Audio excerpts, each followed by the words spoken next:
नमस्कार दोस्तों। ये हिंदी का पेपर था, ये फर्स्ट ग्रेड का। ठीक है ना, फर्स्ट ग्रेड का हिंदी का पेपर था। जब वो 120 क्वेश्चन, वो हिंदी हिंदी ग्रामर के 20-25 क्वेश्चन तो देख चुके हैं। हिंदी हिंदी ग्रामर के, हिंदी जो मेन सब्जेक्ट है ऐच्छिक, वो नहीं पढ़े हैं अपन ने, क्योंकि उनसे कोई लेना देना है नहीं है। लेकिन अभी उसी पेपर में 30 क्वेश्चन है, ये इसके साइकोलॉजी के शानदार क्वेश्चन है। तो ये फर्स्ट ग्रेड कब की है, ये इसकी एग्ज़ाम लगी थी 18/11/2024 को, और आंसर की जारी की गई 9/12/2024 को। ठीक है, तो चलिए 30 क्वेश्चन है, इनको देख लेते हैं। हर एग्ज़ाम के लिए इम्पोर्टेंट होंगे, जो भी टीचर से संबंधित एग्ज़ाम है, चाहे वो किसी भी विभाग की, किसी भी राज्य की हो, टीचर से संबंधित जो भी एग्ज़ाम है जिसमें साइकोलॉजी आती है, उन सभी के लिए इम्पोर्टेंट है। तो चलिए शुरू करते हैं। उसमें भी ऐड कर देते हैं इस वीडियो को, लेकिन क्या है कि फिर बड़ा हो जाता वीडियो। ठीक, किस मनोवैज्ञानिक ने अपने सामाजिक सांस्कृतिक विकास सिद्धांत के अंतर्गत भाषा को महत्व दिया? अब भाषा की बात कर रहा है तो सामाजिक की बात कर रहा है ना, ये तो वही आएगा एक, वाइगोस्की। 121 में वाइगोस्की सही है। ठीक है ना, वाइगोस्की सही है।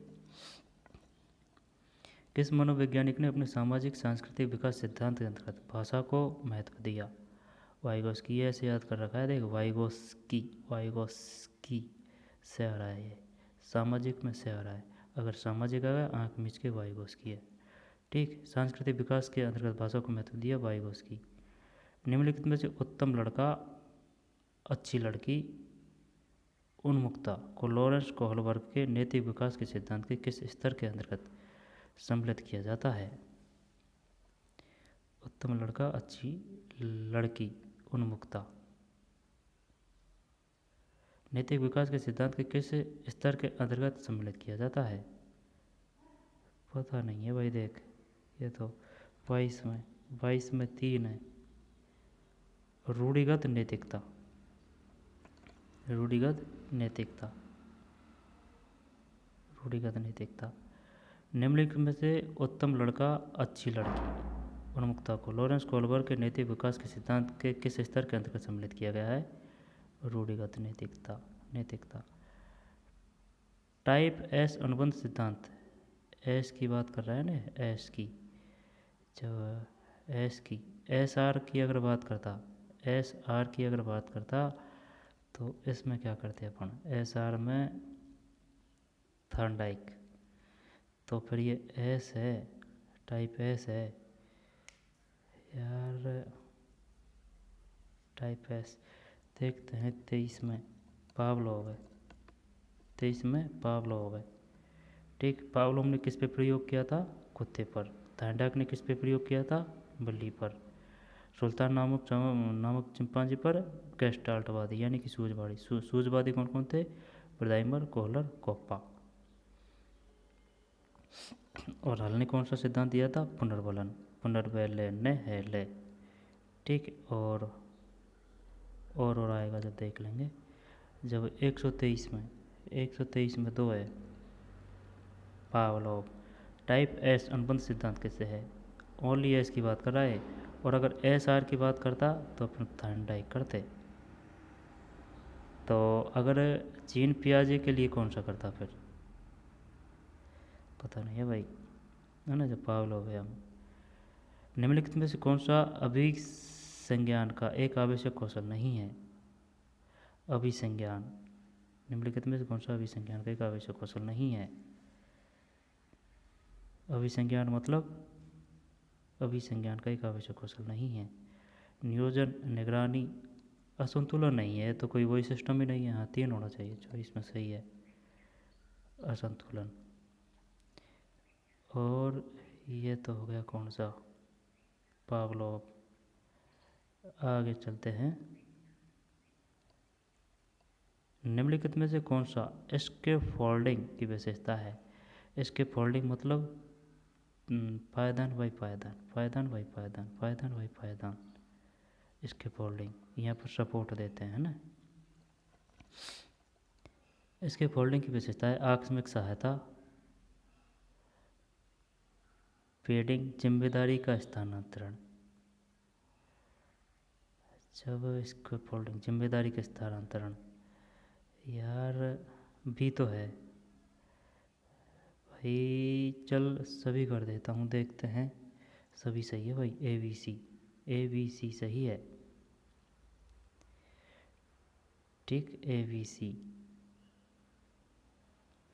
निम्नलिखित में कौन सा स्किप फोल्डिंग की विशेषता है? आकस्मिक सहायता, ये आकस्मिक से चक्कर पड़ रहा था, आकस्मिक सहायता,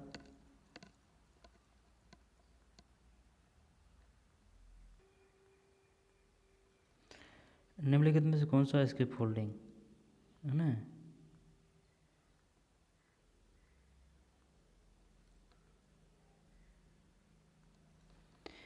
तीन हो गया ना, आकस्मिक सहायता, मदन यानी कि फेडिंग, जिम्मेदारी का स्थानांतरण।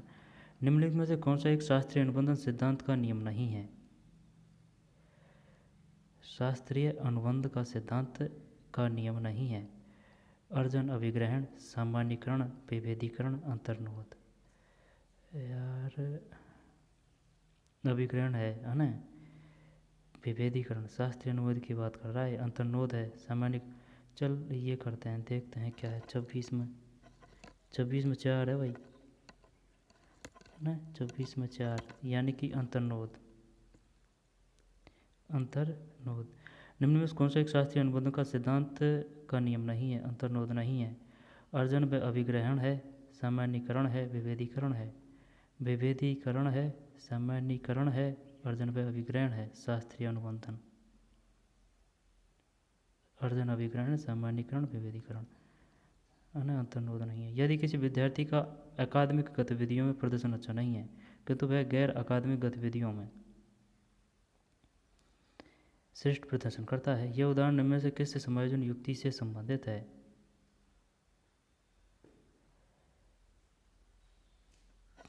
ये आएगा क्षतिपूर्ति। क्षतिपूर्ति 27, क्षतिपूर्ति सही है, क्षतिपूर्ति। ठीक, यदि किसी विद्यार्थी का अकादमिक गतिविधियों में प्रदर्शन अच्छा नहीं है किंतु वह गैर अकादमिक गतिविधियों में श्रेष्ठ प्रदर्शन करता है।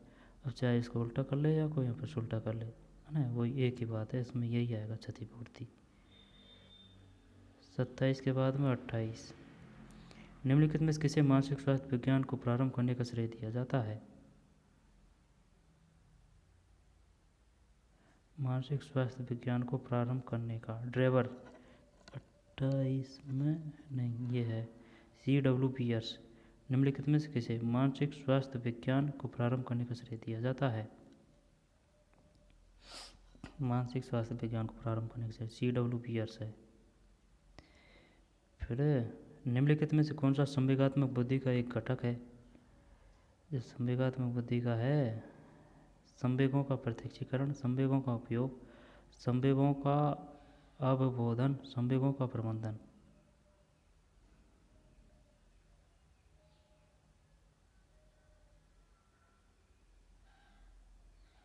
संवेगों का प्रबंधन ये सही है, संवेगों का उपयोग ये भी सही है, प्रत्यक्षीकरण चल चारों ही कर देते हैं। 129 में ABCD सही है। संवेगों का प्रत्यक्षीकरण, संवेगों का उपयोग, संवेगों का अवबोधन, संवेगों का प्रबंधन, मैनेजमेंट। 30 निम्नलिखित में से कौन सा संवेगात्मक बुद्धि से संबंधित नहीं है? स्वयं के विषय में जागरूक होना, संवेगों का प्रबंधन करना, संवेगों को अनदेखा करना, सामाजिक रूप से जागरूक होना। यही होना चाहिए इसमें। 30 में सही है, संवेगों का अनदेखा करना। अन को हटा दे यानी कि संवेगों को देखना, तो ये भी सही हो जाएगा। स्वयं के विषय में जागरूक होना, संवेगात्मक बुद्धि, संवेगों का प्रबंधन करना, संवेगों को यह नहीं है, सामाजिक रूप से जागरूक होना। 31 पूर्वाग्रह संप्रेषण में आने वाली बाधाओं में से किस प्रकार की बाधा का उदाहरण है? पूर्वाग्रह भौतिक बाधा तो है नहीं है ये। पूर्वाग्रह का मतलब होता है पहले से सोची समझी हुई सोच। सांस्कृतिक बाधा भी नहीं आएगी, मनोवैज्ञानिक बाधा है। 131 में सही है, 131 में 4। फिर 32, कक्षा कक्ष संचार प्रक्रिया में संप्रेषण की अवस्थाओं के सही क्रम का चयन कीजिए। कक्षा कक्ष संचार प्रक्रिया में संप्रेषण की अवस्थाओं के सही क्रम का चयन कीजिए। संचार की बात कर रहा है ना, जब देख संप्रेषण का स्रोत, एनकोडिंग डिकोडिंग, संप्रेषण का स्रोत, माध्यम, संदेश प्राप्तकर्ता, पृष्ठपोषण। पृष्ठपोषण तो लास्ट में आएगा, इसमें कोई दो राय नहीं है, ठीक है। अब एनकोडिंग डिकोडिंग, ये इनका बताता नहीं है, यहाँ तो 3 है या 4 है ना। एनकोडिंग डिकोडिंग, एनकोडिंग संप्रेषण का स्रोत, एनकोडिंग माध्यम है ना, संप्रेषण का स्रोत, एनकोडिंग माध्यम, डिकोडिंग संदेश प्राप्तकर्ता, पृष्ठपोषण। संप्रेषण का स्रोत, एनकोडिंग डिकोडिंग माध्यम, संदेश।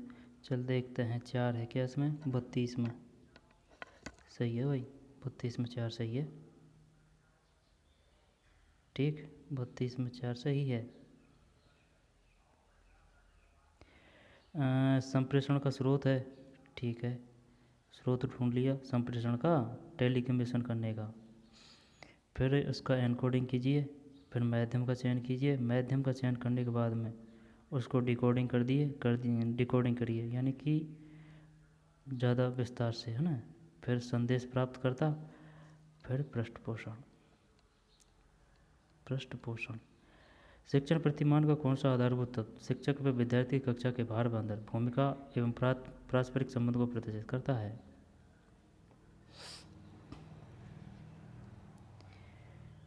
शिक्षण प्रतिमान, ये मॉडल की बात कर रहा है, प्रतिमान मतलब मॉडल, टीचिंग मॉडल, है ना, शिक्षण टीचिंग मॉडल का कौन सा आधारभूत तत्व शिक्षक व विद्यार्थी की कक्षा के बाहर व अंदर भूमिका व पारस्परिक संबंध को प्रदर्शित करता है? उद्देश्य, संरचना, सामाजिक व्यवस्था, सहायक प्रणाली। चल 4 कर रहा हूँ मैं इसमें, 33 में 3 है यार, सामाजिक व्यवस्था।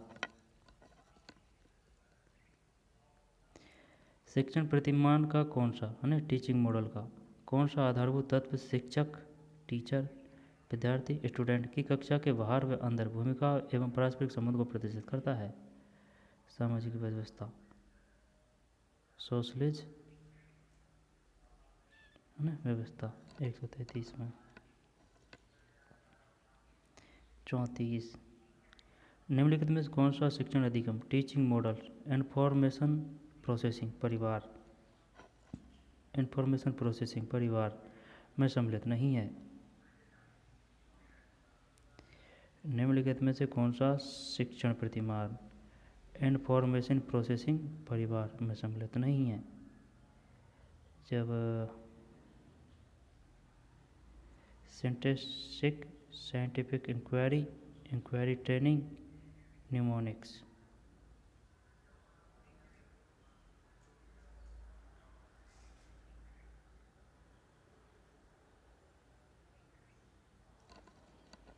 चौंतीसवां,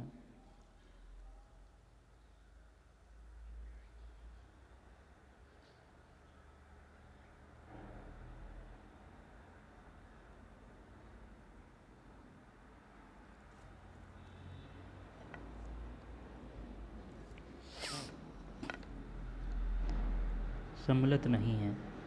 जब देख निम्नलिखित में से कौन सा शिक्षण प्रतिमान इंफॉर्मेशन प्रोसेसिंग, है ना, यानी जानकारी, इंफॉर्मेशन प्रोसेसिंग परिवार, इंफॉर्मेशन प्रोसेसिंग में सम्मिलित नहीं है? जब सिनेटिक्स, साइंटिफिक इंक्वायरी ट्रेनिंग, है ना, नोमोनिक्स। निम्नलिखित में से शिक्षण सहायक सामग्री किस हेतु उपयोगी नहीं है? शिक्षण की प्रभावशीलता हेतु है, पाठ्यपुस्तक के स्पष्टीकरण हेतु है, सार्थक अनुभव देने हेतु है, रटंत ये नहीं है। 35 में हर कोई कर देगा। 36, निम्नलिखित शिक्षण सहायक सामग्री में कौन सा माध्यम अप्रचित नॉन प्रोजेक्टेड है?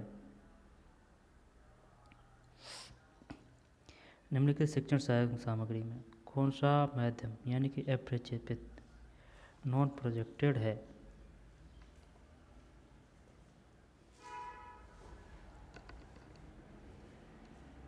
नॉन प्रोजेक्टेड है। चलचित्र नहीं है नॉन प्रोजेक्टेड, ओवरहेड है OHP, बुलेटिन बोर्ड भी है, फिल्म स्ट्रीम। चलचित्र चलचित्र चलचित्र फिल्म स्ट्रीम क्या बता रहा है? Non projected. चलचित्र करता हूँ मैं, है ना? 36 में। अरे ध्यान ही नहीं दिया इस पे तो। बुलेटिन बोर्ड जब ये बुलेटिन बोर्ड वो है बोर्ड एकदम, ठीक है ना, वो है बुलेटिन बोर्ड यानी कि सूचना पटट। अब ये जो बात कर रहा है ना किसकी, अप्रक्षेपी की, कौन सा माध्यम? अप्रक्षेपी है, नॉन प्रोजेक्टेड। जब बुलेटिन बोर्ड, जबकि फिल्म स्ट्रीम है। ओवरहेड वो होता है जैसे कि दीवार है उस पर एक वो होता है वो कैमरा सा, नाम नहीं आ रहा इसका ना, ये OHP है ना, जब इसमें से इसको पर्दे पे इसको डालते हैं वो है। जब ये डल रही है ना ये होगी वो अप्रक्षेपित। बुलेटिन बोर्ड, ओवरहेड OHP, नहीं गलत बता रहे हैं अपन। ओवरहेड OHP वो होती है जैसे कि ये टेबल है। अब यहाँ पे अपन पढ़ा रहे हैं तो यहाँ पे एक सीट रखी हुई है। अब सीट रखी हुई है तो यहाँ पे एक कैमरा यहाँ पर बोला हुआ है, वो है इस पर फोकस दे रहा है। अब इस पर फोकस दे रहा है तो इसकी जो स्क्रीन है वो आगे शेयर हो रही है, ऐसे है OHP, ओवरहेड, ठीक है ना, हेड के ऊपर होती है, इस प्रकार से है ये OHP। अप्रक्षेपित की बात है। प्रक्षेपित तो जैसे कि मैंने बताया ना, जैसे कि दीवार है, अब दीवार पर प्रक्षेपित यहाँ पर फेंक रहे हैं, यहाँ पर लग रही है दीवार के, ठीक है, चाहे वो किसी भी क्षेत्र में किसी भी माध्यम हो, वो लग रही है, फेंक रहे हैं, यहाँ पर दीवार पर जाके दिख रहा है, ठीक है ना, तो वह प्रक्षेपी हो जाएगी, प्रक्षेपी। अप्रक्षेपी मतलब ये प्रोसेस नहीं हो रही है, वह प्रक्षेपी है। जब चलचित्र, overhead project OHP, film stream, bulletin board नहीं है। ये बुलेटिन बोर्ड है ना, ये तो गुमराह करने के लिए दे दिया। अगर इस बुलेटिन की जगह अगर ये सूचना पटट लिख कर देता ना, सूचना पटट, तो ये क्वेश्चन हो जाता, लेकिन जानबूझ के इसने बुलेटिन बोर्ड लिखा है। ठीक, 136 में 3 37। निम्न में कौन सा सहकारी अधिगम का एक प्रमुख घटक नहीं है? व्यक्तिगत स्पर्धा, व्यक्तिगत जवाबदेही, समूह लक्ष्य, सफलता के समान अवसर। सहकारी अधिगम का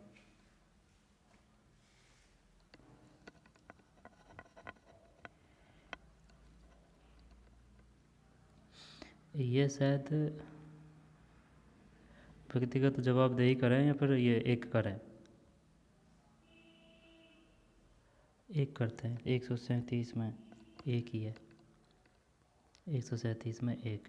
कौन सा सहकारी अधिगम का एक प्रमुख घटक नहीं है? व्यक्तिगत स्पर्धा नहीं है, ठीक है ना, पर्सनल कंपटीशन की बात नहीं करता है सरकारी अधिगम।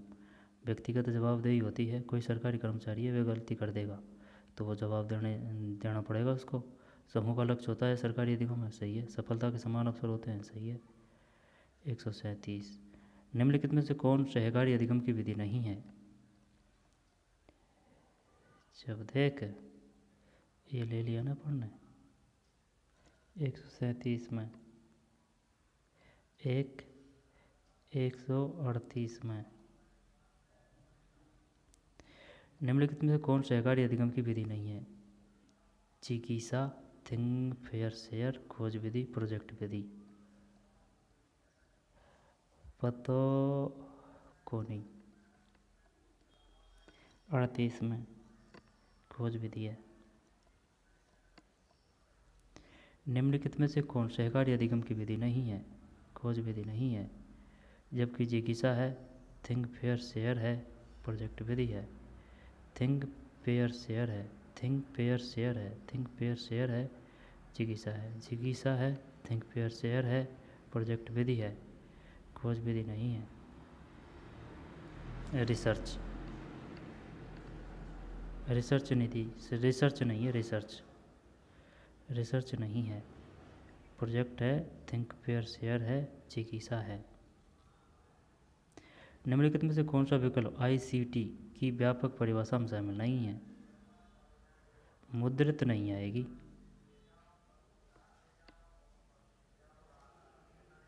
पारंपरिक मुद्रित पुस्तक है, ये नहीं आएगी। 39 है ना, सही है।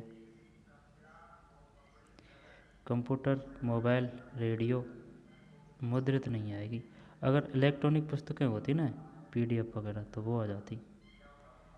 40 सॉफ्टवेयर उपभागों का मुख्य उद्देश्य क्या है? जब शैक्षिक उपकरणों का निर्माण, शिक्षार्थियों के लिए सीमाओं और उद्देश्यों को निर्धारण करना, कक्षा में अधिक छात्रों को समायोजित करना, इलेक्ट्रॉनिक सामग्री का प्रसारण।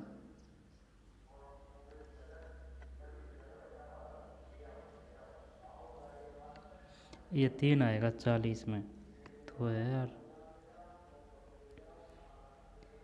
सॉफ्टवेयर उपगम का मुख्य उद्देश्य क्या है?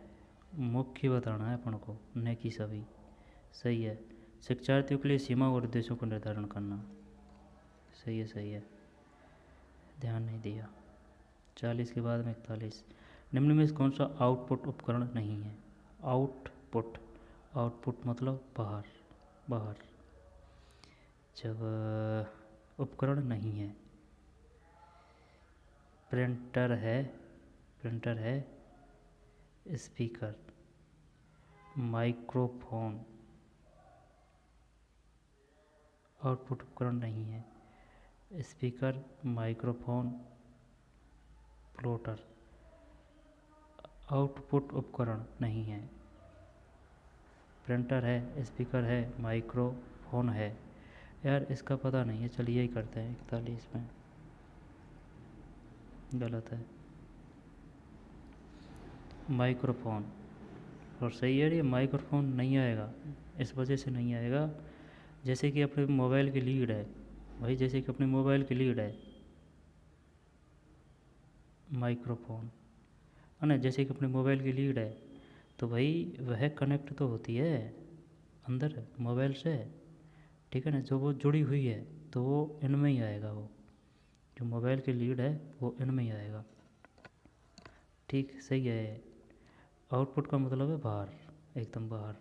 जैसे कि प्रिंटर है, जैसे स्पीकर है, ठीक है ना। प्रिंटर है, स्पीकर है। अब स्पीकर जोड़ा थोड़ी होता है, ब्लूटूथ से जोड़ते हैं अपन, तो यानी कि वो कनेक्ट थोड़ी है उससे, नहीं है कनेक्ट। प्रिंटर है, स्पीकर है और प्लॉटर, इसको नहीं जानते।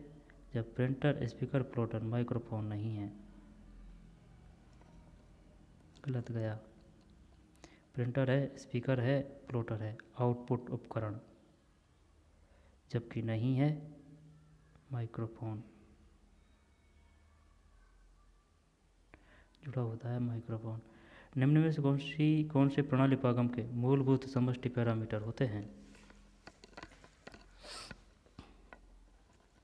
कौन से प्रणाली पागम के मूलभूत समष्टि पैरामीटर होते हैं? निम्नलिखित में कौन से प्रणाली पागम के मूलभूत यानी समष्टि पैरामीटर होते हैं? 42 में।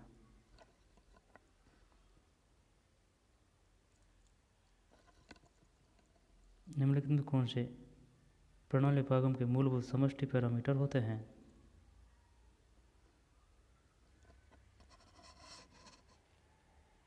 निम्नलिखित कौन से प्रणाली पागम के मूलभूत समष्टि पैरामीटर होते हैं?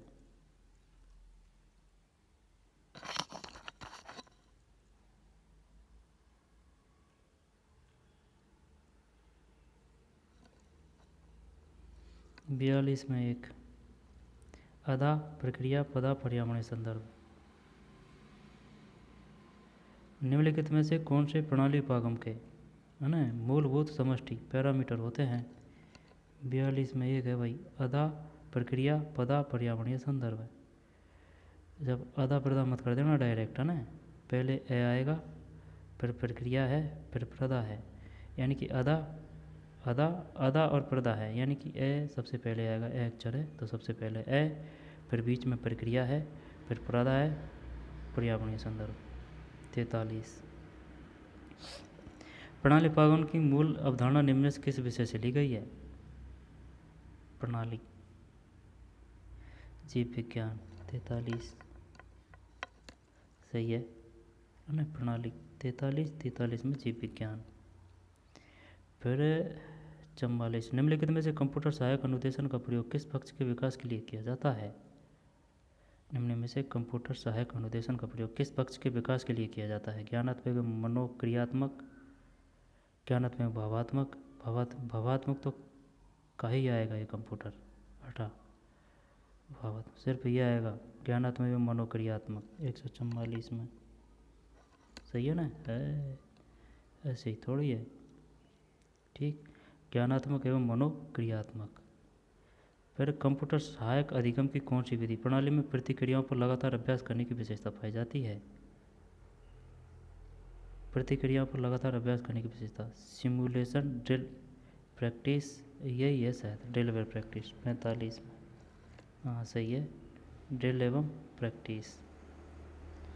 यार इसमें ये हिंदी वाला का पेपर आया ना, फर्स्ट ग्रेड का, इसमें साइकोलॉजी कितने टॉपिक क्वेश्चन नहीं है, पॉलिटिकल में खतरनाक थे भाई। 145 में 2 है, ड्रिल एवं प्रैक्टिस। 46 शिक्षा मनोविज्ञान विद्यालय अधिगम तथा उसके समस्त पहलुओं का अध्ययन है, यह परिभाषा किसके द्वारा दी गई है? जब कोलसैनिक। 46 नहीं, कैरोल है, कैरोल। याद कैसे करना है इसको? शिक्षा मनोविज्ञान विद्यालय अधिगम तथा उसके समस्त पहलुओं का अध्ययन है, शिक्षा मनोविज्ञान विद्यालय अधिगम तथा उसके समस्त पहलुओं का अध्ययन है, यह परिभाषा किसके द्वारा दी गई है? कैरोल, कैरोल है ना, कैरोल। शिक्षा मनोविज्ञान विद्यालय अधिगम तथा इसके समस्त पहलुओं का, यानी कि ऑलराउंडर है ना, ऑलराउंडर है कौन? कैरोल। समस्त पहलुओं का अध्ययन है, समस्त पहलुओं का अध्ययन की बात कर रहा है कैरोल, कैरोल ऑलराउंडर। मनोविज्ञान का कौन सा क्षेत्र मुख्य रूप से कक्षा में शैक्षणिक प्रदर्शन को प्रभावित करने वाले कारकों के अध्ययन पर केंद्रित है? मनोविज्ञान का कौन सा क्षेत्र मुख्य रूप से कक्षा में शैक्षणिक प्रदर्शन को प्रभावित करने वाले कारकों के अध्ययन पर केंद्रित है? जब नैदानिक मनोविज्ञान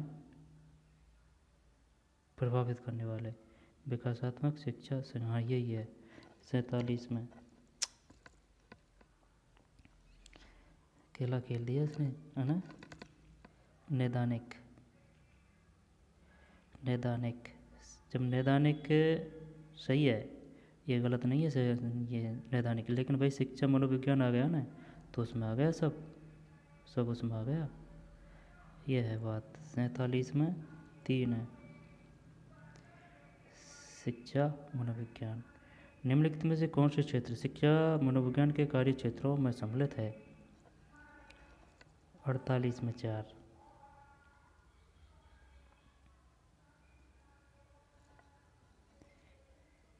48 में 4। निम्नलिखित में से कौन से क्षेत्र शिक्षा मनोविज्ञान के कार्य क्षेत्रों में सम्मिलित है? विकास, अपवादात्मक बालक, अधिगम प्रक्रिया, व्यक्तिगत विभिन्नता। निम्नलिखित कौन से क्षेत्र शिक्षा मनोविज्ञान के कार्य क्षेत्रों में सम्मिलित है?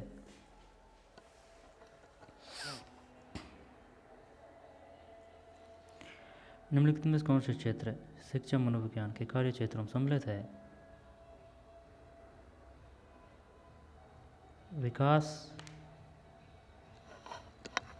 विकास, अपवादात्मक बालक, समझ में कोई बात? निम्नलिखित में से कौन से क्षेत्र शिक्षा मनोविज्ञान के कार्य क्षेत्रों से सम्मिलित है? विकास है, अपवादात्मक पालक है, अधिगम प्रक्रिया है, व्यक्तिक भिन्नता है, अधिगम प्रक्रिया है, लर्निंग प्रोसेस, अपवादात्मक पालक है, विकास है। कार्य क्षेत्र में सभी है 148। फिर 49, पियाजे के संज्ञानात्मक विकास सिद्धांत के अनुसार निम्नलिखित में कौन सी विशेषता औपचारिक संक्रियात्मक अवस्था की विशेषता है। जब ये बताना है औपचारिक संक्रियात्मक अवस्था, परिकल्पनात्मक चिंतन,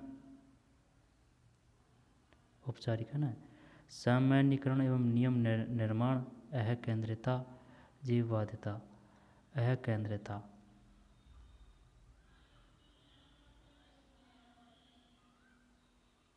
बी, जीववादिता, अहकेंद्रिता, सामान्यीकरण एवं नियम निर्माण, परिकल्पनात्मक चिंतन।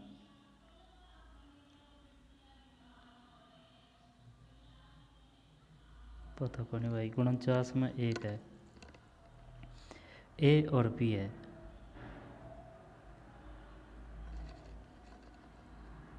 ए और बी है।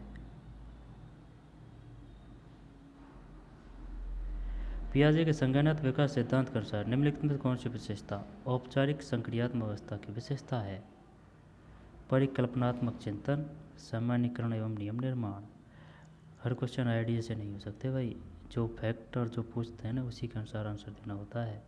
अब ये औपचारिक संक्रियात्मक अवस्था है, इसके बारे में है भाई। मानते हैं माता पिता जो परिवार है वो सब आते हैं अनौपचारिक में, अने औपचारिक स्कूल को बोलते हैं, लेकिन ये संक्रियात्मक है ना, ये काफ़ी बड़ा वो है। औपचारिक संक्रियात्मक व्यवस्था की विशेषता है परिकल्पनात्मक चिंतन, सामान्यीकरण एवं नियम निर्माण।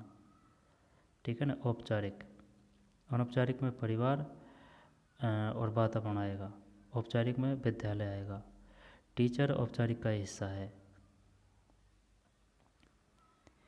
ब्रिजेज के संवेगात्मक विकास सिद्धांत के अनुसार निम्नलिखित में कौन सा निष्कर्ष सिद्धांतों के निष्कर्षों में सम्मिलित नहीं है।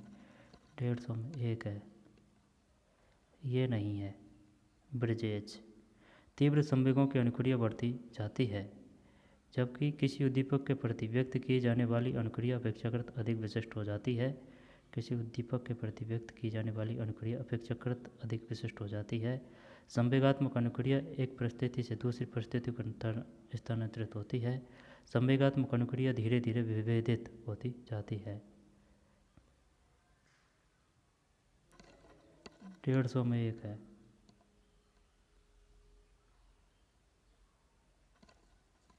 ठीक। ब्रिजेज के संवेगात्मक विकास सिद्धांत के अनुसार निम्नलिखित में कौन से निष्कर्ष सिद्धांत के निष्कर्षों में सम्मिलित नहीं है। जब ये नहीं है कि भाई तीव्र संवेगों की अनुक्रिया बढ़ती ही जाती है, ये नहीं है ब्रिजेज। ठीक है ना, ब्रिजेज यानी कि किसी की वाइफ के नाम से याद कर सकते हैं, ब्रिजेज यानी कि कालू राम की वाइफ ब्रिजेज। वो कह रही है संवेगात्मक विकास सिद्धांत के अनुसार निम्नलिखित में कौन सा निष्कर्ष सिद्धांत के निष्कर्षों में सम्मिलित नहीं है। ये नहीं है। किसी उद्दीपक के प्रति व्यक्त की जाने वाली अनुक्रिया अपेक्षाकृत अधिक विशिष्ट हो जाती है। संवेगात्मक अनुक्रिया एक परिस्थिति से दूसरी परिस्थिति को स्थानांतरित होती है। संवेगात्मक अनुक्रिया धीरे धीरे विभेदित होती जाती है। ठीक, ये पेपर था। कोई नहीं, मिलते हैं कोई और पेपर में। साइकोलॉजी थी ये 30 क्वेश्चन। हिंदी का पेपर है, देखिए हिंदी का पेपर है फर्स्ट ग्रेड का। तो चलिए मिलते हैं कोई और पेपर में। धन्यवाद।